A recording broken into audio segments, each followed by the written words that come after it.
राधानगरी तालुक्यातील तुरंबे इथल्या प्राथमिक आरोग्य केंद्रात क्षयरोग निर्मूलनासाठी महत्त्वपूर्ण उपक्रम राबवण्यात आला।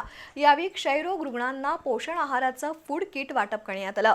या कार्यक्रमाच्या माध्यमातून क्षय रुग्णांना केवळ औषधोपचारच नव्हे तर पोषण आहाराचं महत्त्व पटवून देण्यात आलं। कोल्हापूर जिल्हा क्षयरोग मुक्त करण्यासाठी जिल्हा परिषद आरोग्य विभाग सातत्यानं प्रभावी काम करत आहे।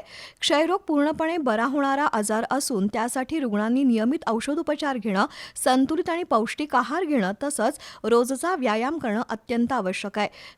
क्षय रुग्णांना पौष्टिक आहार मिळावा यासाठी राधानगरी तालुक्यातील तुरंबे इथल्या प्राथमिक आरोग्य केंद्रात पोषण आहाराचं फूड किट वाटप करण्यात आलं।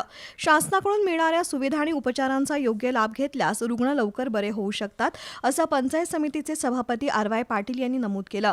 या कार्यक्रमाच्या माध्यमातून क्षय रुग्णांना केवळ औषधोपचारच नव्हे तर पोषण आहाराचं महत्त्व पटवून देण्यात आलं। फूड किटमध्ये आवश्यक धान्य, डाळी, तेल आणि इतर पौष्टिक घटकांचा समावेश करण्यात आला होता। त्यामुळे रुग्णांची रोगप्रतिकारक शक्ती वाढण्यास मदत होणार आहे। यावेळी बिद्रीचे माजी संचालक नेताजी पाटील, वैद्यकीय अधिकारी ऋतुराज चौगुले, सरपंच बबन जाधव, तंटामुक्त अध्यक्ष आनंदा भोईटे, विजय साबळे, राहुल कुंभार, डॉक्टर रंगराव कांबळे यांच्यासह ग्रामस्थ, आरोग्य कर्मचारी उपस्थित होते।